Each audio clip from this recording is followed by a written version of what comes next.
नमस्कार मित्रों, स्वागत है आपका मेरे YouTube channel novels in audio dot Gaurav में। मित्रों, आप सुन रहे हैं शर्मीली उपन्यास का तीसरा भाग। पहले के दो भाग अवश्य सुने। यदि आपने नहीं सुने हैं तो कहानी बहुत ही इंटरेस्टिंग है, आपको अवश्य पसंद आने वाली है। तो प्रस्तुत है तीसरा भाग। संध्या की लाली धीरे धीरे रात की स्याही में बदल गई, लेकिन कामनी घर न लौटी। बेटी के बारे में सोच सोचकर द्वारिकादास और शांति की घबराहट बढ़ती ही जा रही थी। शांति बार बार अपने पति को झिड़क रही थी। तुमने ही अपनी लाडली को जरूरत से ज्यादा आज़ादी दे रखी है। अपनी पत्नी की बातों से द्वारिकादास तंग आ गए तो सच्चाई प्रकट कर बैठे। घबराती क्यों हो, वह आ जाएगी। अपने मंगेतर अजीत से मिलने गई है। यह सुनकर शांति को थोड़ी तसल्ली तो हुई, लेकिन उसने अपने तेवर न बदले। शादी से पहले वह अजीत से इस तरह खुल्लम खुल्ला मिले मुझे बिल्कुल पसंद नहीं, कहते हुए वह फिर अपने पति से बहस करने लगी। तभी बाहर कार रुकने की आवाज़ हुई तो दोनों चुप हो गए। शायद वह आ गई, दोनों ने एक साथ कहना चाहा, लेकिन अपने सामने एक अजनबी को देखकर वे आश्चर्य से उसकी ओर देखने लगे। द्वारिकादास ने इससे पहले उसे कभी न देखा था। उसकी डरावनी आंखों और चेहरे के भयानकपन से वह पल भर के लिए विचलित हो उठे। आगंतुक लाला रुख होटल का मालिक और कुंदन का बॉस टाइगर था। JMK 6200 शायद आपकी कार थी। उसने द्वारिकादास की ओर गहरी दृष्टि से देखते हुए कहा। जी। द्वारिकादास के ओठ कांप उठे। क्या हुआ हमारी कार का? शांति ने घबराकर पूछा। दुर्घटना हो गई उसके साथ, और मेरी बेटी उसी में जलकर राख हो गई। नहीं, यह झूठ है। शांति एकदम चिल्ला उठी और घबराई सी उस भयानक चेहरे को देखने लगी। आगंतुक ने अब सिगार सिलगा लिया था और हल्के हल्के कश ले रहा था। लेकिन आप कौन हैं? द्वारकादास ने तनिक संभलकर पूछा। होटल लाला रुख का मालिक। आपको कैसे पता चला कि हमारी कार? क्योंकि उसमें कामनी अकेली नहीं थी, मेरा भांजा भी उसके साथ था। उसके मुंह से कामनी का नाम सुनकर द्वारिकादास के दिल को एक धक्का सा लगा, लेकिन वह जल्दी ही संभल गए। आप शायद कुंदन की बात कर रहे हैं, उन्होंने कहा। हाँ, कुंदन, कामनी का दोस्त। दोनों में बहुत दिनों से इश्क चल रहा था, और आज भी वे शायद जिंदगी के मज़े ले रहे थे। लेकिन आप कहना क्या चाहते हैं? शांति ने उसे टोका। आप चाहें तो पुलिस के आगे सच को छिपा सकते हैं। वह किस लिए? इसलिए कि कामनी ने कुंदन का खून किया और फिर उसकी लाश के साथ वह खुद भी। शायद बदनामी के डर से उसने आत्महत्या कर ली। यह सुनते ही दोनों पर जैसे दुख का पहाड़ टूट पड़ा। शांति उसकी बातों पर विश्वास करने को तैयार न थी, लेकिन द्वारिकादास ने उसे चुप कर दिया और फिर टाइगर को लेकर अंदर चले गए। जवान बेटी की मौत और उसके चाल चलन के बारे में जानकर शांति अपना सिर दीवार से टकराने लगी। द्वारिकादास को सब कुछ बताकर टाइगर चला गया तो शांति उनके सामने आ खड़ी हुई। वह अपने पति के कंधों को जोर से हिलाकर बोली, मेरी बेटी मरी नहीं, वह किसी का खून नहीं कर सकती। पागल ना बनो शांति, होश से काम लो। द्वारिकादास ने उसे संभालना चाहा। मुझे तो उस आदमी की बातों पर विश्वास नहीं, वह सूरज से बदमाश लगता है। मुझे वह कोई भला आदमी लगता है जो अपने भांजे की मौत का दुख भुलाकर हमारी बेटी और घर की इज्जत को बचाना चाहता है। हे भगवान, तूने ये क्या कर दिया? धीरज रखो शांति, सब ठीक हो जाएगा। जाओ मेरा कोट ले आओ। आप कहाँ जाएंगे? Police station. इस वक्त? हाँ, इसी वक्त, इससे पहले की बात लोगों में फैले। शांति ने पति की बात समझकर सिर हिला दिया। फिर उसने जल्दी से अलमारी खोलकर उनका कोट निकाला और साथ जाने के लिए खुद भी तैयार होने लगी। द्वारकादास ने उसे समझाने का प्रयत्न किया, लेकिन शांति की जिद के आगे उसकी एक न चली। फिर वह मजबूर होकर उसे अपने साथ ले जाने को राजी हो गए। नहीं माँ नहीं, कंचन चिल्लाई। हम कामनी नहीं बन सकते, तुमको बनना ही होगा, इस घर की इज्जत बचाने के लिए, अपना जीवन संवारने के लिए। याद रख, अगर यह मौका हाथ से निकल गया तो जिंदगी भर कुंवारी बैठी रहेगी। शांति ने उसे दृढ़तापूर्वक समझाना चाहा। लेकिन यह धोखा है, छल है। कामनी मर चुकी है। कामनी नहीं, कंचन। तुम्हारा विवाह होते ही यह बात प्रकट कर दी जाएगी कि कंचन ननिहाल जाते समय कार में। नहीं, यह झूठ है। हमसे यह पाप नहीं होगा। आज एक झूठ बोलकर जीवन को सुखी बना लो। यह कोई पाप नहीं, मैं तुम्हारी मदद करूंगी। तुम्हें कामनी बनाकर जिंदगी के नए उजाले दिखाऊंगी।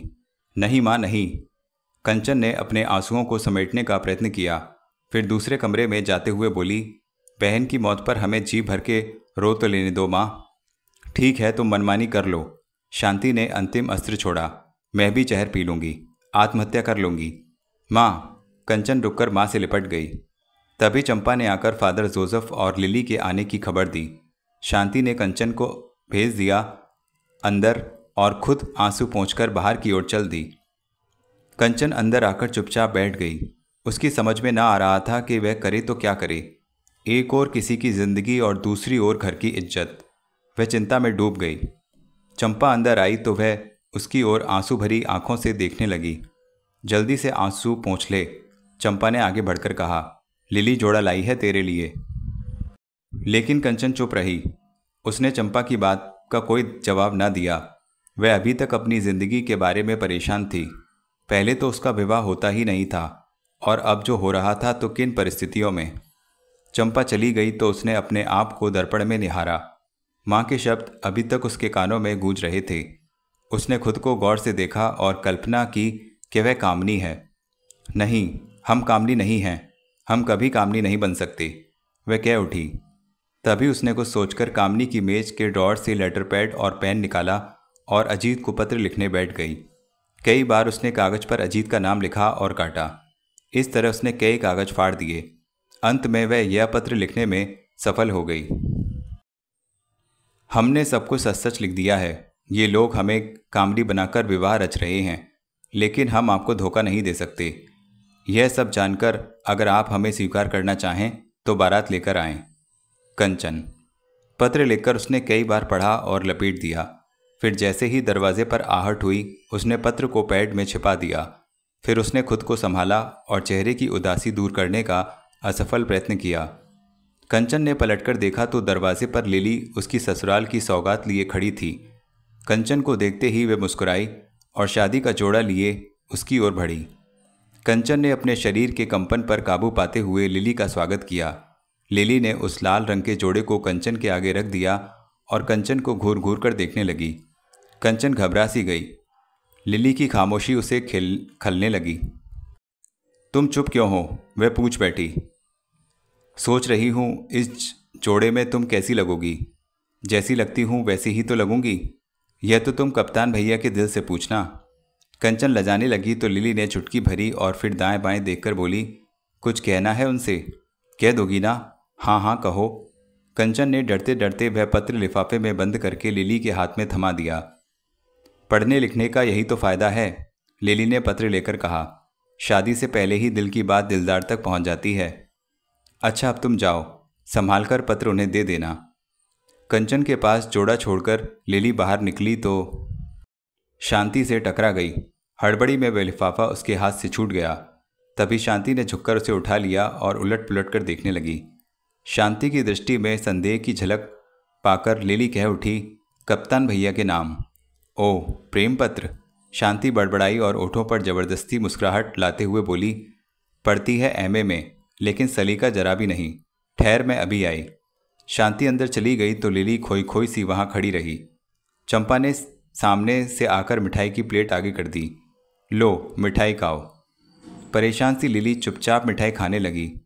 कुछ देर बाद शांति लौट आई तो लिली के चेहरे पर खुशी भी लौट आई। उसने लपककर उस पत्र को छीन लिया।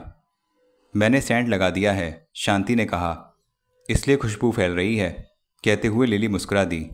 दोनों ने एक दूसरे को अर्थपूर्ण दृष्टि से देखा। फिर लिली मिठाई की प्लेट छोड़कर जल्दी जल्दी बाहर की ओर चल पड़ी। पत्र पाते ही अजीत का मन पंछी चहक उठा। जब वह अपने कमरे में जाने लगा तो लिली मुस्कुराते हुए उसे देखती रही। कमरे में प्रवेश करते ही अजीत ने सेंट की खुशबू को अनुभव किया। पत्र को उलट पुलट कर उसने एक लंबी सांस ली और चूम लिया। उसने लिफाफा खोला तो उसमें कोई पत्र न था। पत्र के स्थान पर कामनी का चित्र रखा था। अजीत उस चित्र को गौर से देखने लगा। यूँ तो उसने कामनी को कई बार नज़दीक से देखा था, लेकिन आज वह उसको उस चित्र में नए अंदाज में देख रहा था। कामनी का चित्र, एक चंचल और युवा लड़की का चित्र, जो कुछ ही दिनों बाद उसके घर की शोभा बनने वाली थी। अजीत उस चित्र के साथ बातें करने लगा। उसने अपने हृदय की धड़कनों को शब्दों में ढाल दिया। अपनी गरम गरम सांसों को वह चित्र पर छोड़ने लगा। फिर अनायास ही उसने चित्र को चूम लिया और तभी उसकी दृष्टि उस चित्र पर ठहर गई। उसे लगा जैसे चित्र के रूप में भी कामनी अचानक ही लजा उठी हो। लिली की हंसी ने उसे एकाएक चौंका दिया। वह चित्र उसने जल्दी से गाउन की जेब में छुपा लिया और पलटकर उस चहकती बुलबुल की ओर देखने लगा। लिली ने अपनी हंसी को दबाया और नाश्ते की ट्रे सामने की मेज पर रख दी। आमलेट 4 अंडों की। वह बोली, ले जाओ यह नाश्ता, मुझे भूख नहीं है। वाह भैया, भूख कैसे नहीं है? अब तो तुम्हें 8 अंडों की आमलेट खानी चाहिए। तुम्हारी तो। कहते कहते लिली रुक गई। चल हट शैतान कहीं की, कहते हुए वह उसकी ओर बढ़ा और उसके बाल पकड़कर खींच लिए। लिली चिल्ला उठी और उसको कोसते हुए वहाँ से चली गई। अजीत ने उसका पीछा करना चाहा लेकिन कुछ सोचकर रुक गया। लिली के शब्द उसके मस्तिष्क में उभर आए और वह मुस्कुरा दिया। फिर वह नाश्ते पर झपट पड़ा। आखिर कंचन दुल्हन बनकर उस घर की शोभा बढ़ाने आ गई। बारात लौटने पर लिली और उसकी माँ उस गुड़िया को अजीत के कमरे में ले आईं। कमरे को दुल्हन की तरह सजाया गया था। वातावरण में नए नए सपनों की महक बसी थी। कंचन को फूलों की सेज पर बिठाया गया तो वह सहमी सी चुपचाप बैठ गई। माँ बेटी के जाने के बाद कंचन ने डरते डरते दृष्टि उठाई और इधर उधर देखने लगी। वह मसहरी पर सिकुड़ी और शर्माई सी बैठी थी। उसके दिल की धड़कन बेकाबू हुई जा रही थी। पत्र लिख देने के बाद उसके मस्तिष्क का बोझ तो कुछ हल्का हो गया था, लेकिन दिल का डर अभी तक बना हुआ था। बाहर शादी का हंगामा था, मेहमानों का शोर था जो प्रतिपल उसके डर को और बढ़ा रहा था। अचानक उसकी दृष्टि उस चित्र पर पड़ी जो एक फोटो फ्रेम में जड़ा कोने की मेज पर रखा हुआ था। चित्र में कामनी मुस्कुरा रही थी। उसकी वह मुस्कुराहट नश्तर की तरह कंचन के बदन में चुभ गई। उसे ऐसा लगा जैसे कामनी उसे ताना दे रही हो। तुमने मेरा प्यार अजीत मुझसे छीन लिया है, हमेशा हमेशा के लिए। मेरे प्यार को लूट लिया है। वह उस चित्र को अधिक देर तक न देख सकी। उसने एक ओर से दृष्टि हटा ली, किंतु उस चित्र ने उसके दिल में डर की एक लहर दौड़ा दी। वह सोचने लगी, कहीं ऐसा तो नहीं कि अजीत के दिल में कामनी की चाहत ना निकल सके। यह सोचते ही उसके शरीर में कपकपी सी होने लगी। ठंडे पसीने ने उसके शरीर की गर्मी की बर्फ कर दिया। उसने पलटकर एक बार फिर उस चित्र को देखा जिसकी मुस्कान में शोलों का रंग था। तभी उसने ना जाने क्या सोचकर उस चित्र को भेज दिया। बाहर का शोर धीरे धीरे कम होता चला गया, किंतु कंचन के दिल में उमड़ता तूफान बढ़ता चला गया। रोजी आई और मेज पर कुछ फल और दूध के 2 गिलास रखकर चली गई, लेकिन कंचन अजीत के बारे में उससे कुछ भी पूछने का साहस न जुटा सकी। थोड़ी देर बाद बाहर किसी के कदमों की आहट हुई तो कंचन गुमसुम हो गई। तभी किवाड़ खुले और अजीत अंदर आ गया। अजीत को देखते ही कंचन की घबराहट बढ़ गई और उसने गर्दन झुका ली। मसहरी पर वह और अधिक सिकुड़कर बैठ गई। कमरे की धीमी रोशनी में वह गठरी बन बैठी रही। इससे अजीत उसके चेहरे पर हुई प्रतिक्रिया को न देख सका। फिर उसने निकट आकर कंचन की घबराहट को भांपा तो तुरंत कह उठा, इस कमरे में मेरे अलावा कोई दूसरा नहीं? लेकिन कंचन चुप रही। वह उसके सामने आकर बैठ गया तो कंचन ने गर्दन और झुका ली। अजीत ने आगे बढ़कर उसकी थोड़ी को थामा और चेहरे को ऊपर उठा लिया। दृष्टि मिलते ही एक बिजली कौंधी जिसने कंचन के बदन को जंगली बांस की तरह लहरा दिया। मुझसे घबराहट क्यों? अजीत पूछ बैठा। नहीं तो, वह बड़ी मुश्किल से कह पाई। तो बर्फ की तरह पिघली क्यों जा रही हो? कंचन ने दृष्टि उठाकर पति की ओर देखा, लेकिन कोई बात उसकी जबान पर नहीं आई। तुम सोच भी नहीं सकती डार्लिंग, मैंने ये जुदाई के दिन कैसे काटे। उसको चुप देखकर अजीत ने अपने हृदय की भावनाओं को प्रकट कर दिया। मुझे तो यूँ लगा जैसे यह सजा देकर तो मेरे प्यार की परीक्षा ले रही हो। अजीत की इस बात से कंचन लजा गई। उसने अपनी पलकें झुका ली तो अजीत कह उठा, हया से सिर झुका लेना, अदा से मुस्कुरा देना, हसीनों को भी कितना सहल है बिजली गिरा देना। फिर उसने कामिनी के सिर से पल्लू खींच लिया। एक दबी दबी सी चीख कामिनी के ओठों पर आई और हिचकी बन गई। उसने दोनों हाथों से अपने चेहरे को छुपा लिया। तभी अजीत की दृष्टि कामिनी के फोटो फ्रेम पर पड़ी। उसने तुरंत उसको सीधा कर दिया और बोला, देखो कितना फ़र्क है आज़ादी और बंधन में। कल की चंचल मुस्कान आज लज्जा की लाली में बदल गई। शादी के बाद तुम इतनी शर्मीली लगोगी, यह मैंने सपने में भी न सोचा था कामिनी। कामिनी का नाम सुनते ही कंचन को एक धक्का सा लगा, जैसे कई विषैले नाग उसे एक साथ डस गए हों। उस धुंधली रोशनी में उसने अपना चेहरा ऊपर उठाया और अजीत की पकड़ से छूटने की असफल कोशिश करने लगी। यह क्या कामिनी? अजीत ने अपनी पकड़ ढीली न होने दी, पर जैसे ही उसकी उंगलियों को अपने ओठों तक ले गया, वह तड़पकर अलग हो गई। उसके बदन में झुरझुरी सी पैदा हुई और वह चीख उठी, हम कामिनी नहीं। यह तुम क्या कह रही हो? हम कंचन हैं। कंचन? अजीत तिलमिलाकर उठ खड़ा हुआ और उसकी कांपती निगाहों को देखने लगा। तुम यहाँ कामिनी के रूप में क्यों आई? हमने तो पत्र में आपको सब कुछ लिख दिया था। मुझे तुम्हारा कोई पत्र नहीं मिला। कामिनी कहाँ है? वह इस संसार में नहीं है। नहीं, यह झूठ है। यह सच है। कामिनी अब जीवित नहीं। तभी तो हमारे घर वालों ने कामिनी बनाकर आपसे ब्याह किया। यानी उन्होंने मुझे धोखा दिया? तुमने उनका साथ दिया? धोखेबाज, मक्कार, लाज शर्म के पर्दे में छिपी जहरीली नागिन, कहकर वह अपनी उंगलियां मरोड़ने लगा। कंचन ने मसहरी छोड़ दी और उसके सामने आकर गिड़गिड़ाने लगी। उसने पत्र के बारे में विस्तार पूर्वक बताया, किंतु अजीत को विश्वास न आया। वह सिसकते हुए उसके कदमों पर झुक गई और बार बार कहने लगी, हम उस नाटक में शरीक नहीं थे। अजीत पर तो जैसे दुखों का पहाड़ टूट पड़ा। वह समझ नहीं पा रहा था कि वह कोई वास्तविकता देख रहा है या सपना। उसने एक सपना देखा था जो अचानक टूट गया था। उसके बिखरे हुए टुकड़ों को अब कैसे जोड़ा जा सकता था? उसने चीख कर अपने आप को कंचन से अलग कर दिया। कंचन ने उसे रोकना चाहा, लेकिन उसने उसे ठुकरा दिया। तुम कभी कामिनी की जगह नहीं ले सकती। तुम कभी कामिनी नहीं बन सकोगी। वह क्रोध से चीखा और बाहर चला गया। अजीत चला गया और वह उसे जाते देखती रही। विवशता के जाल में जकड़ी वह और कर भी क्या सकती थी? उसके कानों में अजीत के शब्द गूंज रहे थे। वह जानती थी कि वह कभी भी कामिनी नहीं बन सकती। वह कामिनी बनना भी नहीं चाहती थी। अपनी माँ की बात मानकर उसने न केवल अजीत को बल्कि अपने आप को भी धोखा दिया था। पिछली सब बातें उसके मस्तिष्क को हथौड़े की तरह पीटने लगीं। उसने अनुभव किया कि उसके बदन में एक भी बूंद खून नहीं रहा। दहशत से उसका दिल बुरी तरह धड़क रहा था। वह निर्दोष थी, इसलिए अजीत के अप्रत्याशित व्यवहार से उसे धक्का पहुंचा था।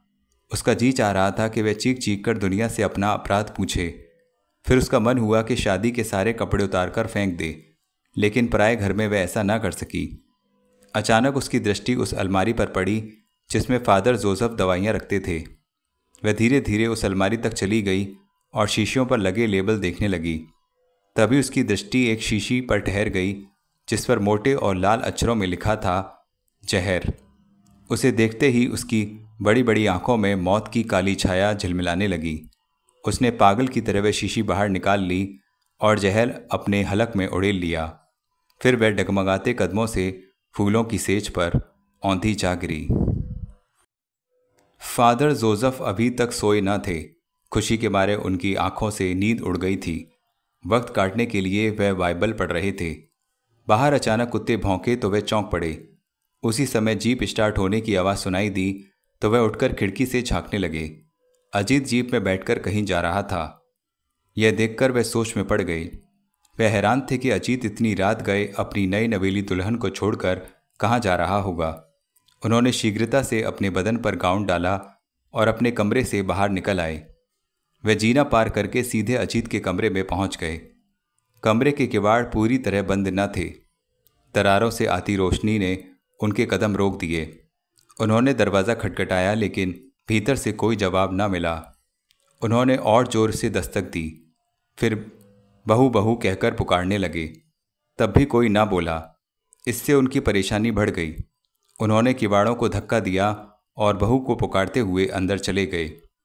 सामने बिस्तर पर औंधी पड़ी कंचन करा रही थी। यह देखकर वे चौंक उठे और तेजी से उसके पास जा पहुंचे। फिर उन्होंने कंचन को सीधा किया तो उनके मुंह से चीख निकलते निकलते रह गई। कंचन के मुंह से झाग निकल रही थी। उन्होंने भयभीत दृष्टि से इधर उधर देखा। फर्श पर पड़ी शीशी देखकर वे सब कुछ समझ गए। फादर जोसेफ ने जल्दी से बाहर आकर रोजी को पुकारा। क्या बात है? रोजी ने आते ही पूछा। फिर उसने कंचन के कराहने की आवाज़ सुनी तो फादर जोसेफ की ओर प्रश्नसूचक दृष्टि से देखने लगी। जल्दी से पानी लाओ, बिटिया ने कोई दवा पी ली है। ओ माय गॉड, कहते हुए रोजी पानी लेने चली गई। फादर जोसेफ कंचन के पास आ गए और उसे सीधा करने लगे। फिर उन्होंने उसके हलक में कोई और दवा डाली। हर पल उनकी परेशानी बढ़ती जा रही थी। फिर वे कंचन की जिंदगी के लिए दवा के साथ साथ दुआ भी करने लगे। वह रात अजीत के जीवन की सबसे भयानक रात थी। वह जीप में बैठा तेज रफ्तार से भागा जा रहा था। वह इस बस्ती से इतना दूर भाग जाना चाहता था कि फिर उसे कंचन का ख्याल तक न सताए। लेकिन तभी वह कामनी के रूप में उसके सामने आ जाती। उस चेहरे से वह दूर भागने की कोशिश कर रहा था, लेकिन वैसा ही दूसरा चेहरा उसकी कल्पना में बसा हुआ था। एक से दूर भागने के प्रयत्न में दूसरा पास आ रहा था। उसके मस्तिष्क में बार बार यह प्रश्न उठ रहा था, कामनी कैसे मर गई? फिर यह सोचता कि उसके माँ बाप ने इतना बड़ा धोखा क्यों दिया। उन्होंने ऐसा क्यों सोच लिया कि वह कामनी के बजाय कंचन को अपना लेगा। कामनी और कंचन, कंचन और कामनी। उसके मस्तिष्क में सोच सोच कर अजीत परेशान हो उठा। उसके मस्तिष्क की शिराएं दुखने लगीं और वह जीप को और तेजी से भगाने लगा। कंचन के जीवन में ऐसी मनहूस रात पहले कभी न आई थी। फादर जोसेफ और रोजी के प्रयत्नों से खतरा तो टल गया, लेकिन कंचन को अभी तक होश न आया था। उसके शरीर का रंग धीरे धीरे बदल रहा था। खून का दौरा नॉर्मल होता जा रहा था। इसे कब होश आएगा? रोजी ने फादर जोसेफ से पूछा। थोड़ी देर में आ जाएगा, प्रभु ने मेरी सुन ली, यह बच जाएगी। रोजी ने फादर जोसेफ की ओर देखा। उनकी आंखों में शबनम की बूंदों की तरह आंसू मुस्कुरा रहे थे। उनकी दृष्टि कंचन के चेहरे पर जमी हुई थी और उंगलियों में माला के मनके घूम रहे थे। वह चुपचाप खड़े कंचन के चेहरे के बदलते रंग को देख रहे थे। रोजी ने और कोई प्रश्न पूछना उचित न समझा और पानी का बर्तन उठाकर बाहर चली गई। लगभग 2 घंटे बाद कंचन को होश आया। उसकी जीभ सूखी जा रही थी। फादर जोसेफ ने आगे बढ़कर उसके मुंह से किसी दवा की कुछ बूंदें डाली। जीभ तर हुई तो कंचन ने आंखें खोल दी। उसने पथराई आंखों से फादर जोसेफ की ओर देखा और कहा, बाबा। हाँ बहू, बोलो। हम आपकी बहू नहीं, हम कभी कामनी नहीं बन सकते। वह मर चुकी है, उसने उखड़ी सांसों से कहा और कहते कहते बेहोश हो गई। फादर जोसेफ ने उसकी नब्ज टटोली और जल्दी से ग्लूकोज का इंजेक्शन दे दिया। फिर उन्होंने उसकी बातों पर गौर किया, बहू के चेहरे को ध्यान से देखा और तब उनके सामने कंचन का भोला चेहरा आ गया। वही शर्मीली छवि, वही घबराहट, सब कुछ वही। लेकिन ऐसा क्यों हुआ? कामनी की जगह कंचन कैसे आ गई? यह सोचते सोचते फादर जोसेफ परेशान हो उठे। उन्होंने आगे बढ़कर कंचन के बदन को कंबल से ढक दिया और खुद ईसा मसीह की मूर्ति के आगे खड़े हो गए। गॉड ब्लेस यू, वे कह उठे। गोली चलने की आवाज़ से कमरा गूंज उठा। अजीत मार्क्स रूम में बैठा शराब की खाली बोतलों को निशाना बना रहा था। फायर के साथ साथ शीशा फूटने से जो आवाज़ पैदा हो रही थी, उससे शायद उसके हृदय की अशांति कुछ कम होने लगी थी। इन धमाकों से वह शायद अपने हृदय की बेकाबू धड़कनों को समा देना चाहता था। निशाना लगाने के अभ्यास का बहाना बनाकर वह अपने साथियों से भी दूर रहना चाहता था। उसने पिस्तौल में फिर गोलियां भरीं और एक बार में 4 बोतलों को ढेर कर दिया। धमाका समाप्त होते ही तालियों की आवाज़ ने उसे चौंका दिया। उसने पलटकर देखा, उसके कुछ साथी उसका पता लगाते लगाते मार्क्स रूम तक चले आए थे। हेलो अजीत, कब आए? मेजर नंदा ने प्रश्न किया। यहाँ अकेले क्यों बैठे हो? आने की खबर तो दी होती, दूसरे ने कहा। लेकिन अभी तो तुम्हारी छुट्टियाँ बाकी हैं, हनीमून का प्रोग्राम नहीं बना क्या? हाँ, कैंसिल हो गया, अजीत ने भारी आवाज़ में कहा। चलो, हनीमून ही कैंसिल हुआ, शादी कैंसिल हो जाती तो। खैर, यह बताओ हमारी भाभी कैसी है? मेजर नंदा ने मुस्कुराते हुए पूछा। अजीत ने मेजर नंदा के प्रश्न का कोई उत्तर न दिया। वह पिस्तौल की उंगलियों में नचाते हुए दोस्तों को टालने का प्रयत्न करने लगा तो वे बोले, तुम तो बुरा मान गए, हम तो तुम्हारी पसंद देखना चाहते थे। यही कि बाग का कौन सा फूल तोड़ा। हमें विश्वास था कि तुम भाभी को यहाँ जरूर लाओगे। मुझे अफसोस है कि मैं उसे यहाँ ना ला सका। लेकिन क्यों? अचानक उसकी बहन की मौत हो गई, कहकर उसने अपने हृदय की पीड़ा को छिपाने का असफल प्रयत्न किया। ओह, तुम इसलिए उदास हो? अम्मा यार, ऐसी भी क्या उदासी। तुम तो फौजी अफसर हो, दिन रात जिंदगी और मौत का खेल खेलते हो। चलो तुम्हारा मूड बदल दें। लेकिन अजीत हिचकिचाया। लेकिन कुछ नहीं, पार्टी होगी, हंगामा होगा। कैप्टन कपूर की बात सबको भा गई। उन्होंने एक साथ हुर्रे किया और अजीत को खींचते हुए बार रूम तक ले गए। वह इनकार भी ना कर सका और अपने दिल का दर्द छिपाकर उन लोगों के साथ मुस्कुराने लगा। उसका मन मस्तिष्क एकदम थक चुका था। एक प्रकार की निराशा ने उसे घेर लिया था। इसलिए एकांत चाहने के बावजूद वह इस हंगामे में खुद को डुबोने लगा। जाम लहराए। लाल परी ने शीशे में से झांकते हुए पीने वालों के दिलों पर सैकड़ों बिजलियां गिरा दीं। उन्होंने अपने अपने जाम थाम लिए। फिर एक जोरदार आवाज में सब लोग चीयर्स कह उठे, जैसे एक साथ कई बिगुल बज उठे हों। जाम से जाम टकराए और उनके ओठों से जा लगे। एक शोर उठने लगा।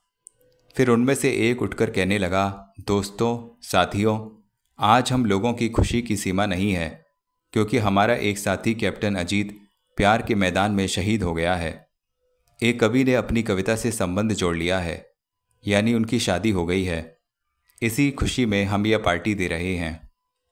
नो, यह पार्टी हमारी ओर से है। एक आवाज ने सबका ध्यान अपनी ओर आकर्षित किया। सभी मुड़कर देखने लगे। कुछ ही दूर पर कर्नल खड़े थे। उन्हें देखते ही सब आदर से खड़े होकर सिर झुकाने लगे। कर्नल ने इशारे से उनके सलाम का जवाब दिया और फिर कैप्टन अजीत की ओर देखते हुए कहा, बधाई हो कैप्टन। सॉरी, हम तुम्हारी शादी पर ना आ सके। खैर, जिंदगी रही तो फिर कभी मौका मिल जाएगा तुम्हारी ड्रीम गर्ल देखने का। क्या नाम है उसका? इस प्रश्न से अजीत बौखला गया और हड़बड़ाकर कह उठा, Kamini. Wonderful. Cheers to Ajit and Kamini. दोबारा जाम से जाम टकराए और हर कोई शराब पीने लगा। वातावरण में एक अजीब सी मस्ती छा गई। अजीत को उसके दोस्तों ने चारों ओर से घेर रखा था, फिर भी वह अपने आप को इस महफिल में एकाकी अनुभव कर रहा था। उसने जाम ओठों से लगाया और एक एक घूंट करके शराब हलक से उतारने लगा। शराब गले में उतरी ही थी कि उसके बदन में एक झुरझुरी सी उठी। उसकी आंखों के सामने फिर वह दृश्य आ गया जो अब तक उसकी जिंदगी की तड़प बन चुका था। उसने अपने हृदय की पीड़ा कम करने के लिए वह जाम झट से गले में उतार लिया। खूब याद आया। यार अजीत, तुमने कोई नई कविता तो जरूर लिखी होगी। उसके एक साथी ने अपने जाम को दोबारा भरते हुए कहा। क्यों नहीं, नदी, झील, झरने, बादल और पहाड़ तो बरसों से कवि को कविता लिखने के लिए प्रेरित करते आए हैं। अब घूंघट में छिपी अपनी चंद्रमुखी पर कुछ न लिखा होगा? कर्नल ने अपनी भारी आवाज में कहा। लिखी तो होगी। कई आवाज़ों ने कर्नल की बात का समर्थन किया। तो फिर हो जाए कोई नई और ताज़ा चीज़, मेजर नंदा ने निवेदन किया। अजीत कुछ क्षणों के लिए फिर खो गया। उसे लगा कि वह कॉलेज की लड़कियों के उसी समूह से घिरा खड़ा है जब कामनी ने नई और ताज़ा गज़ल कहने के लिए मजबूर किया था। उसने अनुभव किया कि वह उसके सामने बैठी कहवा पी रही है। उसकी आंखें उसे लगातार देख रही हैं और सहेलियों की ओर से भी कह रही है, सुनाइए ना कोई चीज़ प्लीज़। पुरानी स्मृतियों को गले से लगाते हुए अजीत ने गाना शुरू कर दिया और अपने नए गीत में दिल का दर्द प्रकट करने लगा। वहाँ उपस्थित सभी लोगों में उसके उखड़ेपन को अनुभव किया, लेकिन किसी ने उस दर्द भरे गीत को रोका नहीं। फिर वह गाते गाते अचानक ही रुक गया। उसकी आवाज़ बोझिल हो गई। शब्द ज़बान पर लड़खड़ा गए। वह पूरा गीत न गा सका और अपने साथियों की निगाहों से बचते हुए मेज से बाहर निकल गया। कुछ साथियों ने उसे रोकना चाहा, लेकिन कर्नल का संकेत पाकर वे रुक गए। यह अचानक ही इतना गंभीर क्यों हो गया? किसी ने प्रश्न किया। शादी के दूसरे दिन ही ड्यूटी पर क्यों लौट आया? कह रहा था उसकी पत्नी की बहन किसी दुर्घटना में मर गई। हमें उसके निजी मामले में दखल देने की ज़रूरत नहीं, जो होगा वह सामने आ जाएगा, कर्नल ने जाते जाते कहा। फिर सब लोग तितर बितर हो गए। अजीत चुपचाप अपने कमरे में आ गया। वह अपने दुख दर्द में किसी और को शामिल न करना चाहता था। वह यह भी नहीं चाहता था कि उसकी ज़िंदगी कहानी बन जाए। उसने अपने कमरे की बत्ती जलाई और सीधा उस अलमारी तक जहाँ पहुँचा जिसमें शराब रखी थी। अभी उसने शराब को गिलास में उड़ेला ही था कि सामने लगे शीशे में किसी की छाया देखकर चौंक पड़ा। वह उस व्यक्ति को पहचानते ही पलटा। शराब की बोतल फिसलकर फर्श पर जा गिरी और टुकड़े टुकड़े हो गई। बाबा, वह कह उठा। फादर जोसेफ बड़ी देर से उसके कमरे में बैठे उसकी राह देख रहे थे। आप यहाँ क्यों आए हैं? यह देखने कि मेरा बेटा कितना गिर गया है, फादर जोसेफ ने झुंझलाकर कहा। लेकिन इसके लिए आप जिम्मेदार हैं, सिर्फ आप। तुम शायद ठीक कहते हो। हर बेटा जवान होकर अपने बाप को ही कोसता है। लेकिन मैं तुमसे कहने आया था कि जो कुछ हुआ उसमें मेरा कोई दोष नहीं। मैं तुम्हारे दिल के दर्द को समझता हूँ। सब कुछ समझते हुए भी आप यहाँ आए बाबा। मैंने किसी का क्या बिगाड़ा था जो मेरे साथ इतना बड़ा छल किया था? मेरी ज़िंदगी बर्बाद हो गई। शायद तुम्हारे नसीब को ना कोसिए। लड़की के माँ बाप मजबूर थे, लेकिन आप उनके षड्यंत्र में क्यों शामिल हुए? अपने बेटे की खुशी लूटकर आपको क्या मिला? अजीत, वह कांपती आवाज़ में बोले, आपका अजीत अब आपके लिए मर गया। ना कोई मेरा बाप है और ना मैं किसी का बेटा। यह तुम क्या बक रहे हो? वह सच जो आप जानते हैं, लेकिन जवान पर लाते हुए डर रहे हैं। बताइए, अगर मैं आपका सगा बेटा होता तो आप मेरी ज़िंदगी से खेलते? अजीत, मेरे बेटे, बुढ़ापे में मेरा इम्तिहान ना लो। मेरी इंसानियत पर उंगली ना उठाओ। मुझ पर विश्वास करो। धोखा तुम्हारे साथ ही नहीं हुआ बल्कि मेरे साथ भी हुआ है। मुझे तो यह सब तब पता चला जब तुम कंचन को ठुकराकर चले आए। मैंने उसे ना कभी अपनाया और ना ठुकराया। इसमें उस बेचारी का क्या दोष? मैं तो तुम्हारे पास ये प्रार्थना करने आया हूँ कि उस बेचारी को अपने चरणों में जगह दे दो। यह नहीं हो सकता बाबा। जिस धोखे और झूठ के जाल को तोड़कर मैं यहाँ आया हूँ, आप मुझे उसी में फिर जकड़ देना चाहते हैं। मेरा उससे कोई रिश्ता नहीं, कोई नाता नहीं। तुम्हारा धर्म, तुम्हारा वचन भी तो। धर्म और वचन? अजीत एकाएक चीख उठा। मेरा धर्म है यह शराब, जिसके सहारे मैं अब सारे दुखों को भुलाना चाहता हूँ। और वचन? कहते कहते अजीत ने शराब का गिलास उठा लिया। फादर जोसेफ को अजीत से ऐसे व्यवहार की आशा न थी। उनके शरीर में एक ज्वाला सी भड़क उठी और आगे बढ़कर उन्होंने अजीत के गाल पर एक तमाचा जड़ दिया। शराब का गिलास लड़खड़ाकर नीचे जा गिरा। फिर कुछ क्षण तक दोनों बुत बने एक दूसरे की ओर देखते रहे। तभी अजीत के चेहरे पर मुस्कुराहट उभर आई। फादर की आंखों में ठहरा क्रोध पिघलकर पानी हो गया। फादर जोसेफ सिर से पांव तक कांपने लगे, जैसे वे अपने किए पर पछता रहे हों। फिर उन्होंने अजीत से कोई बात ना की और बाहर चले गए। गॉड ब्लेस यू, जाते जाते उनके मुंह से शब्द निकले। अजीत ने उन्हें रोकना चाहा, लेकिन रोकने का साहस ना कर सका। उनके जाने के बाद कुर्सी पर रखे दुशाले को देखकर वह चौंक गया। वह जल्दी में उसे वहीं छोड़ गए थे। कुछ दिन पहले यह दुशाला उसने कितने प्यार से उन्हें भेंट किया था। उसने आगे बढ़कर दुशाला उठा लिया और अपने चेहरे को उसमें छिपाकर सिसक उठा, बाबा। फादर जोसेफ जब घर लौटे तब कंचन मकान के आंगन में पालतू कबूतरों को दाना खिला रही थी। उसे देखते ही उन्होंने अपनी भीगी पलकों पर रूमाल रख लिया और ओठों पर मुस्कुराहट बिखेरने का प्रयत्न करने लगे। कंचन कबूतरों को छोड़कर खड़ी हो गई। बाबा, मैं मिल आया उससे। वह मेरी बात कैसे टाल जाता? मैं बाप जो हूँ उसका। क्या कहा उन्होंने? सब ठीक हो जाएगा।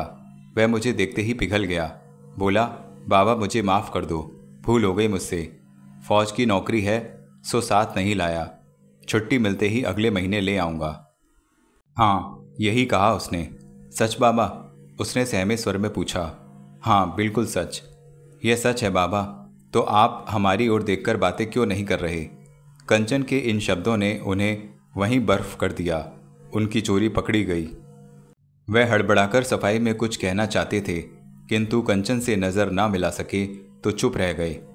बाबा, आपकी आंखें अभी तक आंसुओं से तर हैं। उनकी परेशानी समझकर वह कह उठी, कितने बदनसीब हैं हम जो हमारे लिए आपको इतना दुख सहना पड़ा। नहीं बेटी, ऐसा मत सोचो। आपने हमें मरने जाने दिया होता, हम जानते हैं वह हमें कभी नहीं अपनाएंगे। कंचन, फादर जोसेफ चीख उठे। फिर उसके उदास चेहरे पर विश्वास की एक हल्की सी लकीर देखकर उन्होंने थोड़ा सा साहस किया और कहा, चल बहू, हम कहीं यहाँ से कहीं दूर चले जाएं। अगर वह तुझे अपनाने से इनकार करता है तो तुझे भी क्या गरज पड़ी है कि उसके नाम की माला जपती रहे। तू भी तोड़ दे सारे बंधन। भूल जा कि कभी तेरी शादी हुई थी। मैं तेरी दूसरी शादी करा दूंगा। बाबा, यह क्या कह दिया आपने? वह हमें भले ही ना अपनाएं, लेकिन हमने तो अग्नि को साक्षी रखकर उन्हें अपना माना है। बेटी, हाँ बाबा, अब हम सपने में भी उनके सिवा किसी को नहीं अपना सकते। वह हमें अपनाएं या ठुकराएं, हम तो उन्हीं की पूजा करते रहेंगे। कहते कहते कंचन की आंखें भर आईं। दुर्भाग्य के प्रहार को अनुभव करके फादर जोसेफ की आंखें भी भर आईं। उन्होंने स्नेह से कंचन को सीने से लगा लिया, फिर दोनों फूट फूट कर रोने लगे। उसी शाम कंचन के माँ बाप उससे मिलने आए। वे भी नसीब की इस ठोकर को सहन न कर पा रहे थे। फादर जोसेफ अपने दोस्त और शांति पर बहुत बिगड़े, लेकिन दोनों के पास पछतावे के अलावा कोई जवाब न था। वे भी अपने नसीब को कोसने लगे। द्वारकादास अपने दोस्त से आंखें भी ना मिला पा रहे थे। बरसों पुरानी दोस्ती, जो आज रिश्तेदारी बन गई थी, अब टूटती नजर आ रही थी। मैं चाहता हूं कि कंचन अब हमारे यहाँ चले, द्वारकादास ने साहस जुटाकर कहा, तो फादर जोसेफ जवाब देने के बजाय कंचन की ओर देखने लगे। नहीं, हम नहीं जाएंगे। यह क्या कह रही है तू? शांति पूछ उठी। अब हम उस घर में नहीं रहेंगे माँ। जो हुआ उसे भूल जा, हम तुझे लेने आए हैं। चल, घर चल। घर? कैसा घर? अब तो हमारा यही घर है। हमारा जीवन बाबा की चौखट पर ही गुजरेगा। हम चाहें हमें बहू बनाकर रखें या बेटी बनाकर। कहते कहते उसने अपने आंसुओं को पीकर फादर जोसेफ की ओर देखा और माँ बाप से नज़र चुराकर भीतर भाग गई। शांति और द्वारकादास देखते ही रह गए। उन्होंने अनुभव किया कि अब कंचन पर उनका कोई अधिकार नहीं रहा। फादर जोसेफ ने उनके दिलों की बात बांप ली और द्वारकादास के कंधे पर हाथ रखकर कहा, जाओ, घर लौट जाओ द्वारका। वह बहुत दुखी है, तुम उसका दर्द बांट नहीं सकते तो परेशान भी मत करो। द्वारकादास ने इस देवदूत जैसे इंसान से नज़र मिलाई तो उनके पांव लड़खड़ा गए। आज वह फादर जोसेफ के सामने अपने आप को बहुत गिरा हुआ पा रहे थे। उन्होंने अब कुछ और कहना उचित न समझा तो शांति के साथ बाहर चले गए। फादर जोसेफ कुछ देर तक चुपचाप खड़े उन्हें जाते देखते रहे। आज कंचन ने अपने माँ बाप के साथ ना जाकर उनके कंधों पर बहुत बड़ी जिम्मेदारी डाल दी थी। धीरे धीरे दिन बीतते चले गए। जीवन का दुख भुलाने के लिए कंचन दिन रात काम में व्यस्त रहने लगी। उसने घर का हर काम संभाल लिया। वह रोजी और लिली के कामों में भी मदद करने लगी। समय बचता तो वह फादर जोसेफ के दवाखाने में आए मरीजों की देखभाल में लगा देती। फादर जोसेफ ने भी उसके दिल के दर्द को कम करने का पूरा प्रयत्न किया।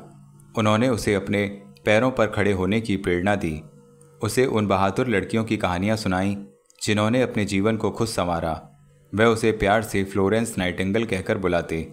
विशेषकर जब वह नर्स बनी उनकी सहायता कर रही होती, कंचन भी फूली न समाती। कुछ ही दिनों में कंचन का खोया हुआ विश्वास लौट आया, किंतु खोई हुई शांति न मिल सकी। उसकी बेचैनी समाप्त न हो सकी। जिस दर्द को दबाने के लिए वह इतना व्यस्त रहने लगी थी, वह हर घड़ी हर पल बढ़ता ही जा रहा था। सपनों और कल्पना में भी अजीत का चेहरा उसकी आंखों के सामने आ जाता तो वह घंटों के लिए परेशान हो जाती। उसके जीवन की पहेली और सर्वाधिक मूल्यवान रात का दृश्य काले धब्बों की तरह उसके सपनों की परछाइयों को तितर बितर करके छोड़ देता। वह कराह उठती, लेकिन अपने दिल के दर्द को किसी के सामने प्रकट न करती। वह अपने दुख में किसी को भी शामिल न करना चाहती थी। जब कभी फादर जोसेफ उसके सामने उसके दुखों की बात करते, तब वह मुस्कुराकर बात का रुख ही बदल देती। आज जब वह फादर जोसेफ की अनुपस्थिति में एक मरीज के हाथ में पट्टी बांध रही थी, तब किसी आवाज़ ने उसे चौंका दिया। वह एक गीत की गूंज थी जिसने उसके विचारों को झंझोड़ दिया। वह पट्टी बांधना भूलकर उस आवाज़ की ओर खिंची चली गई। उस गीत को अक्सर कामिनी गुनगुनाया करती थी। वह बेसुध सी उस ओर चल दी। जैसे ही उसने अपने कमरे में कदम रखा, वह सामने रखे टेप रिकॉर्डर से आती आवाज़ को सुनकर ठिठक गई। इसी आवाज़ ने तो उसकी तपस्या को भंग कर दिया था। वह धीरे धीरे टेप रिकॉर्डर के समीप पहुंची और गीत को सुनने लगी। फिर एकाएक उसने टेप रिकॉर्डर बंद कर दिया। क्यों बंद कर दिया? रोजी पूछ उठी। कंचन ने पलटकर देखा। वह खुली अलमारी की सफाई कर रही थी। यह तो अपने कप्तान बेटे की आवाज़ है, रोजी ने आगे कहा। जानते हैं हम, लेकिन ये चीज़ें कामिनी की हैं। इन्हें छूने का हमें कोई अधिकार नहीं। लेकिन जिस आवाज़ ने तुम्हारे मन के तारों को छेड़ा, उस पर भला अब कामिनी का क्या अधिकार? रोजी के इन शब्दों ने कंचन के मन में एक झुरझुरी पैदा कर दी। वह उसके प्रश्न का कोई उत्तर न दे सकी तो धीरे धीरे चलती हुए वहाँ से लौट गई। गीत खामोश हो गया था। लेकिन उसके मन के तार अभी तक झंझना रहे थे। इधर कंचन बेचैन थी तो उधर अजीत। कंचन अपने दुर्भाग्य पर आंसू बहाती थी और अजीत उसकी कल्पना से भी दूर भाग जाना चाहता था। उसने उसके हृदय में प्यार की जगह नफरत की चिंगारी जो भर दी थी। वह रातों में कराहने लगता, जिंदगी से मुंह मोड़कर रात रात भर शराब पीता और दिन में जब अपनी ड्यूटी पर जाता तब बड़े से बड़ा खतरा उठाने के को भी तैयार हो जाता। उसे अपने जीवन के प्रति कोई मोह ना रह गया था, इसलिए शायद वह हर पल मृत्यु को गले लगाने के लिए तैयार हो जाता। उसकी कल्पनाओं में जैसे मौत की कल्पना के सिवा कुछ न था। एक रात जब कंचन सपनों की दुनिया में खोई हुई थी तब किसी भयानक और डरावने सपने ने उसे डरा दिया। वह भय से पसीने पसीने हो गई। तभी एक जीप की आवाज़ ने घाटी की निस्तब्धता को भंग किया। पहले तो कंचन ने उस आवाज़ को सपने का ही एक भाग समझा, फिर धीरे धीरे वह सपनों की दुनिया से निकलकर वास्तविकता की धरती पर आ गई। उस घर के आंगन में जीप रुकी तो उसका हृदय तेजी से धड़कने लगा। उस रात के बाद यह पहला अवसर था जब कोई जीप वहां आई थी। उसने साहस जुटाया और फिर खिड़की के निकट जा पहुंची। नीचे झांककर देखा तो सचमुच वहां एक जीप खड़ी थी। कौन आया होगा, इतनी रात गए, सोचकर वह परेशान सी हो गई। कहीं अजीत तो लौट नहीं आया। सोचते ही उसने बाहर जाने के लिए कदम बढ़ाए, लेकिन अचानक ही रुक गई। अजीत के सामने जाने का साहस उसमें न था। वह अंधेरे में खड़ी उस आहट को सुनती रही जो फादर जोसेफ के कमरे से आ रही थी। कुछ ही देर में वह आहट धीमी पड़ गई। उसने डरते डरते खिड़की से फिर झांका। कोई फौजी वर्दी में जीप की ओर बढ़ रहा था, लेकिन वह अजीत न था। फादर जोसेफ भी उसके साथ थे। फिर वह फौजी अफसर जीप में सवार हो गया। जाते जाते उसने फादर को सलाम किया। फादर जोसेफ जीप को तब तक देखते रहे जब तक वह उनकी आंखों से ओझल ना हो गई। फिर वह घर की ओर घूमे तो कंचन उनके चेहरे की गंभीरता को भांप गई। वह अफसर जरूर कोई ऐसा संदेश लेकर आया था जिसने उन्हें व्याकुल कर दिया था। पल भर में ही कंचन के मस्तिष्क में अनेकें बात घूम गईं। रंगों में खून तेजी से दौड़ने लगा और हृदय की धड़कन बेकाबू हो गई। उसने शीघ्रता से किवाड़ खोले और बाहर पहुंच गई। कौन आया था? बड़े हॉल में कदम रखते ही वह एकदम पूछ उठी। मेजर नंदा, अजीत का एक साथी। क्या कहता था? अजीत अजीत क्या हुआ उनको? वह परेशान हो गई। जीप दुर्घटना, लेकिन वह बच गया। अब कैसे हैं? अस्पताल में हैं, टांग में चोट लगी है। दुर्घटना कब हुई? 10 दिन पहले। उन लोगों ने हमें पहले खबर क्यों नहीं दी? खबर देना शायद ठीक नहीं समझा होगा। और अब घाव भर गया है, लेकिन क्या बाबा? किसी गहरे सदमे की वजह से वह जीना नहीं चाहता। उस पर कोई दवा असर नहीं कर रही। डॉक्टरों का कहना है कि इस वक्त अजीत की पत्नी को उसके पास होना चाहिए। नहीं, यह संभव नहीं। हमारा उनसे कोई संबंध नहीं। अचानक ही उसके मुंह से निकल गया और फिर फादर की ओर देखकर वह चुप हो गई। दोनों की खामोश निगाहें एक दूसरे के दिल में झांककर जैसे सच्चाई टटोल रही थीं। नहीं डॉक्टर, नहीं, मैं यह जहर नहीं पीऊंगा। एक चीख के साथ ही दवा का प्याला फर्श पर गिरकर चूर चूर हो गया। डॉक्टर, जो कर्नल राणा से कोई परामर्श कर रहा था, तुरंत पलटा। अजीत ने नर्स के हाथों में थमी दवा को हाथ के झटके से गिरा दिया था। नर्स ने अजीत के माथे पर उभर आए पसीने को रुमाल से पोंछना चाहा, लेकिन डॉक्टर का संकेत पाकर रुक गई। नर्स, इंजेक्शन तैयार करो, डॉक्टर ने कहा। मैं ये जहर नहीं पीऊंगा डॉक्टर, अजीत ने चिल्लाकर अपनी बात को दोहराया। अजीत, तुम आर्मी में हो, डिसिप्लिन से काम लो, कर्नल ने अजीत को डांटते हुए कहा। शरीर को हिलाओगे तो दर्द बढ़ जाएगा। कोई बात नहीं, आप मेरे जीवन की चिंता मत कीजिए। मैं जीना नहीं चाहता, मुझे मर जाने दीजिए। मुझे फ्रंट पर भिजवा दीजिए। You shut up, colonel Rana ने अजीत को डांटा और डॉक्टर की ओर देखा। Doctor, you do your work. Doctor injection लेकर आगे बढ़ा तो अजीत चिल्ला उठा और बिस्तर पर उछलने लगा। डॉक्टर का संकेत पाते ही 2 नर्सों ने अजीत के शरीर को कसकर पकड़ लिया। वह कराहता रहा, चिल्लाता रहा, किंतु डॉक्टर ने उसकी नसों में नींद की दवा भर दी। इंजेक्शन लगते ही वह धीरे धीरे होश खोने लगा। उसकी पलकें बोझिल होने लगीं और उसका चीखना चिल्लाना बंद हो गया। कर्नल राणा और डॉक्टर उसके चेहरे के बदलते रंग देखते रहे। फिर नर्सों ने उसके शरीर को ढीला छोड़ दिया। तभी वहाँ फादर जोसेफ और कंचन ने प्रवेश किया। डॉक्टर, मेरा बेटा कैसा है? फादर जोसेफ ने आगे बढ़कर पूछा। खतरे की कोई बात नहीं है, टांग का घाव बढ़ता जा रहा है, डॉक्टर ने बताया। लेकिन यह बेहोशी, घबराइए नहीं, सब ठीक हो जाएगा। अजीत को शायद कोई सदमा पहुंचा है। कर्नल राणा ने फादर जोसेफ का सामना करते हुए कहा, अधिक शराब पीने से भी ऐसी हालत हो सकती है। डॉक्टर, किसी तरह मेरे बेटे को बचा लीजिए। आप परेशान ना हो। अजीत का जीवन केवल आपके लिए नहीं बल्कि फौज के लिए भी मूल्यवान है। और अब तो कामिनी जी भी आ गई हैं। इनकी देखभाल से अजीत शायद जल्दी अच्छा हो जाए। कामिनी का नाम सुनकर फादर जोसेफ तनिक घबरा गए और कंचन की ओर देखने लगे, किंतु उन्होंने चुप रहना ही बेहतर समझा। वह मरीज और कंचन के सामने कोई बहस न करना चाहते थे, इसलिए वह डॉक्टर और कर्नल के साथ बाहर के कमरे में चले गए। कंचन अकेली रह गई तो उसने अजीत की ओर देखा, जो बेहोशी में कुछ बड़बड़ा रहा था। बढ़ी हुई दाढ़ी, पीला चेहरा, दुख और दर्द की तस्वीर, यह देखकर उसे अजीत पर तरस आ गया। लेकिन वह लाचार थी, वह उसके लिए कुछ भी नहीं कर सकती थी। उसने अजीत को आज तक जी भरकर देखा भी ना था। कंचन ने हिम्मत की और कोई आहट किए बिना अजीत के निकट चली आई।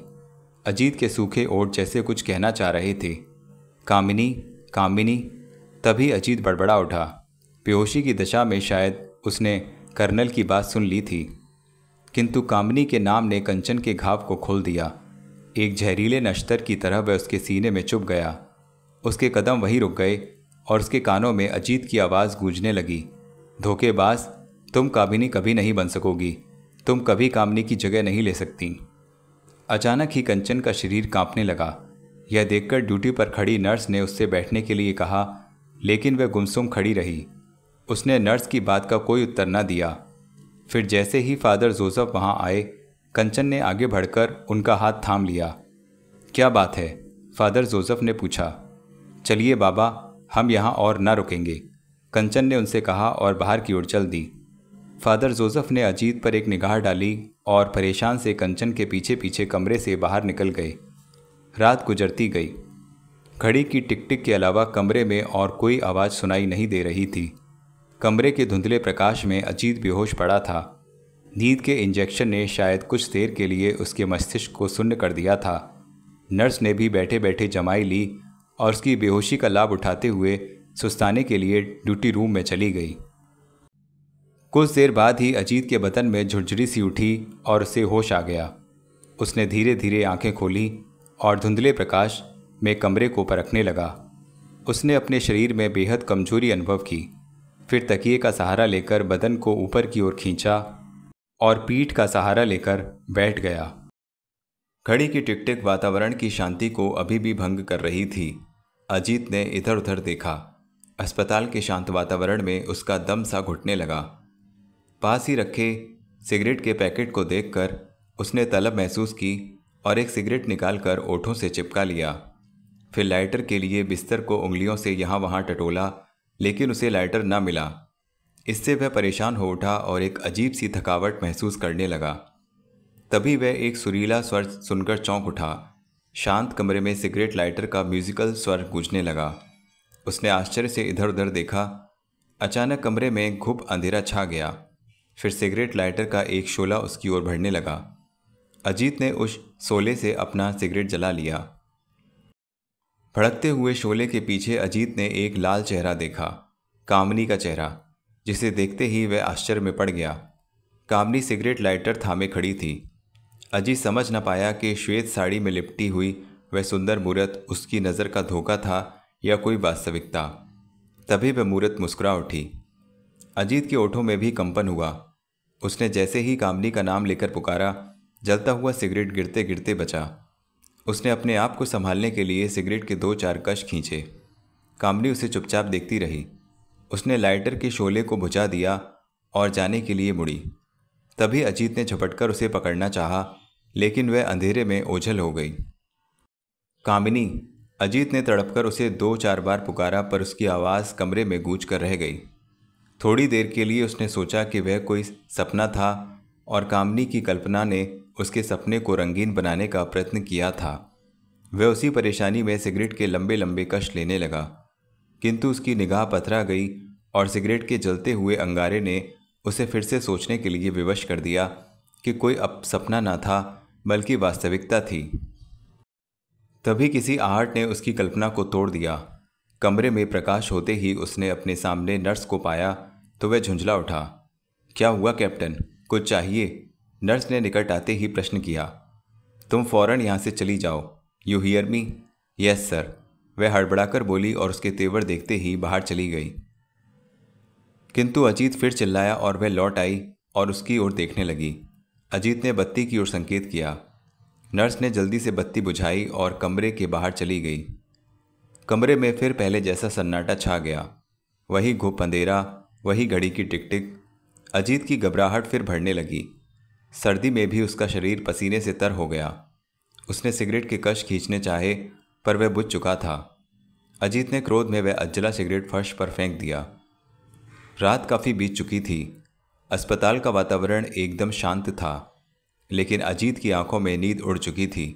वह बेचैनी से बिस्तर पर करवटें बदल रहा था। कामिनी की कल्पना ने उसे फिर से बेचैन कर दिया था। अचानक उसे एक गीत सुनाई दिया, जैसे दूरी पर कोई गा रहा हो। अजीत फिर से बैठ गया और उस गीत को सुनने का प्रयत्न करने लगा। कमरे के सारे शीशे घाटी में फैले कोहरे से अंधेरे में धुंधले हो चुके थे। उनमें से छनकर चांदनी की किरणें खिड़की पर कुछ अजीब सा प्रतिबिंब डाल रही थीं। अजीत उस आलाप को सुनता रहा। वही जाने पहचाने शब्द, वही जाना पहचाना स्वर। यह वही गीत था जो उसने कामिनी को पहली मुलाकात में सुनाया था। उसे विश्वास हो गया कि यह स्वर कामिनी के अलावा किसी और का नहीं हो सकता। वह इस स्वर को सुनकर तिलमिलाने लगा। उसने अपनी बंधी हुई टाई को खींचा। डॉक्टर ने हिलने डुलने के लिए मना कर दिया था, फिर भी वह बिस्तर से उतरने की कोशिश करने लगा। फिर वह उसी पागलपन में सहारा लेते लेते खिड़की तक चला गया। उसने अपने मफलर से खिड़की के शीशों पर जमी धुंध को साफ किया और बाहर झांकने लगा। घाटी में फैला कोहरा चांदी से निखर गया था। उसकी दृष्टि उस कोहरे को चीरने लगी। वह स्वर अभी तक उसके कानों में गूंज रहा था।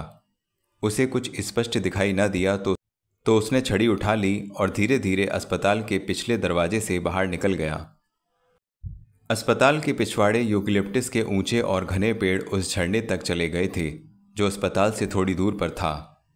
अजीत उस स्वर की ओर खिंचा चला जा रहा था। उसे ना तो घने जंगल की चिंता थी न कोहरे की। वह लड़खड़ाते लगता तो रुककर पेड़ों का सहारा ले लेता। अब वह इस स्वर उसे स्पष्ट सुनाई देने लगा। उसके गीत के शब्द उसके कानों से टकराने लगे। धीरे धीरे कोहरा भी छटता गया। फिर वह जैसे ही घने जंगल से बाहर निकला, उसके कदम रुक गए। आकाश में चंद्रमा खिलखिला रहा था। उसकी शीतल चांदनी में उसने उस छवि को देखा जो कुछ देर पहले तक कल्पना प्रतीत हो रही थी। उसकी कल्पना वास्तविकता बनी झरने की गोद में बैठी थी। चंद्रमा के प्रकाश में उसने अपनी कामिनी का एक एक अंग गौर से देखा। वह घास पर बैठी फूल चुन रही थी। उसी के ओठों पर उसके गीत की गूंज थी। वह शीघ्रता से कामिनी की ओर बढ़ा और फिर एक पेड़ का सहारा लेकर रुक गया। कामिनी ने भी शायद उसको देख लिया था और उसके ओठों पर नाचता गीत एकाएक शांत हो गया था। अजीत थोड़ी देर तक उसे टकटकी बांधे देखता रहा। उसकी आंखों में निराशा की झलक थी। उसने उदास दृष्टि से अपने प्रियतम को देखा और फिर फूलों को चुनकर घास पर सजाने लगी। कामिनी, अजीत छड़ी का सहारा लिए उसके बिल्कुल पास जा पहुंचा। कामिनी ने पल भर उसकी ओर देखा। कामिनी, अजीत ने फिर पुकारा। हाँ अजीत, कहते हुए कामिनी ने अजीत की ओर देखा और उसके ओठों पर एक मुस्कान फैल गई। कामिनी, तुम सचमुच तुम ही हो? क्यों, विश्वास नहीं हो रहा? लेकिन वे लोग कहते थे कि तुम अब इस दुनिया में नहीं हो। सच्चा प्यार कभी नहीं मरता।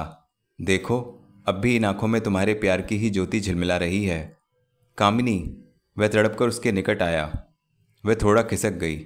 अजीत लड़खड़ाकर गिरते गिरते बचा और फिर सहारा लेकर उसके पास बैठ गया। उसने उसकी मचलती उंगलियों को देखा जो फूलों से धरती पर उसी का नाम लिख रही थीं। कामिनी, मेरी कामिनी, वादा करो, मुझे छोड़कर अब नहीं जाओगी। कामिनी ने फूलों से उसकी चलती हुई आंखों को छुआ और फिर उन्हें उसके ओठों तक ले जाते हुए बोली, क्यों, तुम्हें मेरे प्यार पर भरोसा नहीं रहा? तुम्हारे प्यार पर तो है, लेकिन अपनी जिंदगी पर नहीं। तभी कामिनी ने अजीत के ओठों पर अपनी हथेली रख दी। अजीत ने उसकी पथराई आंखों में झांका तो वह तुरंत कह उठी, मैं मरकर भी तुम्हारे लिए जीवित हूं और तुम जीवित होकर भी ऐसी बातें करते हो। मैं जीवित कहाँ हूं कामिनी, मेरी यह जिंदगी मौत से भी बदतर है। तुम वादा करो, मुझे जिंदगी दोगी, संसार के बंधन तोड़कर नहीं तो हर शाम सूरज ढलने पर मैं तुमसे मिलने के लिए इसी झरने के पास आया करूंगी, छिपकर, चोरी चोरी। मैं भी हर शाम सूरज ढलने पर तुमसे यही मिलूंगा। कहते हुए अजीत ने अपना सिर उसकी गोद में रख दिया। उसकी सांसों की गति बढ़ गई और वह कामिनी कामिनी कहते हुए अपना होश खो बैठा। उसे शायद नींद सी आ गई थी, जिसे खोजते खोजते वह थक चुका था। आज उसे पाकर वह जैसे सब कुछ पा गया था। कामिनी ने अजीत की अधखुली पलकों को मूंद दिया और उसका चेहरा अपने सीने में छुपाकर कहा, आई लव यू अजीत। तभी कोहरे की चादर ने दो प्रेमियों को अपने आंचल में छिपा लिया। चंद्रमा की किरणों ने भी दो प्यार करने वालों को अकेला छोड़ दिया। रात बीतती गई, समय की डोर कटती गई, लेकिन वे एक दूसरे से चिपके चुपचाप पड़े रहे। कामिनी उसकी बोझिल पलकों को अपनी कोमल उंगलियों से सहलाती रही। महीनों के रतजगे के बाद अजीत की आंख लग गई। फिर जब अजीत की नींद टूटी तब उसने अनुभव किया कि रात बीत चुकी है। झरने की गुनगुनाहट, पक्षियों की चहचहाहट और प्रभात किरण ने उसके शरीर में एक विचित्र सी झुरझुरी पैदा कर दी। पलकें खोलते ही सामने फूलों से लिखे अपने नाम को पढ़कर उसे नशा हो गया। लिखा था अजीत, माई लव। यह पढ़कर अजीत मुस्कुरा दिया। उसके शरीर में मीठा मीठा सा दर्द उठ रहा था। उसने अनुभव किया जैसे अभी तक वह अपनी प्रियतमा की गोद में सिर रखे लेटा है। उसने लेटे ही लेटे अपने शरीर को तनिक हिलाया, लेकिन वह उसे सोया सोया सा लगा। कामिनी, कामिनी। तभी वह पुकार उठा। अचानक उसकी दृष्टि पर उन दो पैरों पर पड़ी जो उसकी ओर बढ़ रहे थे। फिर वे 2 से 4 और 4 से 6 हो गए। अजीत हड़बड़ाकर उठ बैठा, जैसे उसे किसी ने सपनों की सुंदर दुनिया से उठाकर फेंक दिया हो। कामिनी का दूर दूर तक कोई पता न था। कुछ ही देर में अजीत ने अपने आप को ड्यूटी नर्स और डॉक्टरों के बीच पाया। फिर वह कुछ क्षणों के लिए अपने आप में खो गया। उसने सरसरी निगाह से डॉक्टर और नर्स की ओर देखा। फिर वह निगाह फेरकर फूलों से लिखे अपने नाम को पढ़ने लगा।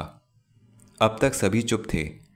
अजीत ने अपनी बंधी हुई टाई को सहलाया और खड़े होने का प्रयत्न किया तो डॉक्टर ने आगे बढ़कर उसे थाम लिया।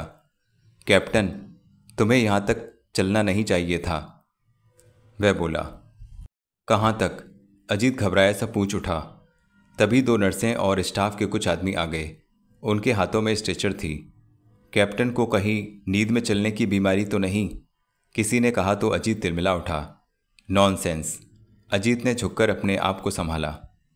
डॉक्टर और नर्सों ने आगे बढ़कर उसे सहारा देना चाहा तो वह उनसे अलग हो गया और लड़खड़ाता संभलता चलने लगा। कहीं वे गिर न जाए सर, एक नर्स ने कहा। लेट हिम गो, डॉक्टर बोला। जो यहाँ तक आ सकता है वह अपने स्थान तक भी लौट सकता है। किंतु डॉक्टर की दृष्टि अजीत के लड़खड़ाते पैरों पर ही जमी रही। तभी कर्नल राणा और मेजर नंदा अस्पताल से निकलकर वहां आ पहुंचे। वे शायद कुछ ही देर पहले अपने रोगी को देखने आए थे। डॉक्टर, यह क्या मामला है? कर्नल राणा ने अजीत को अपनी टांग घसीटकर चलते देखा तो अचानक ही डॉक्टर से पूछा। आप घबराइए नहीं, डॉक्टर ने कहा। उसमें जीने की चाह पैदा हो गई है। यह आपने कैसे जाना? यदि ऐसा ना होता तो साहस से चलने की कोशिश ना करता। लेकिन यह यहाँ तक आया कैसे? पागलपन की दिशा में। देखिए ना, रात भर फूलों से क्या क्या लिखता रहा।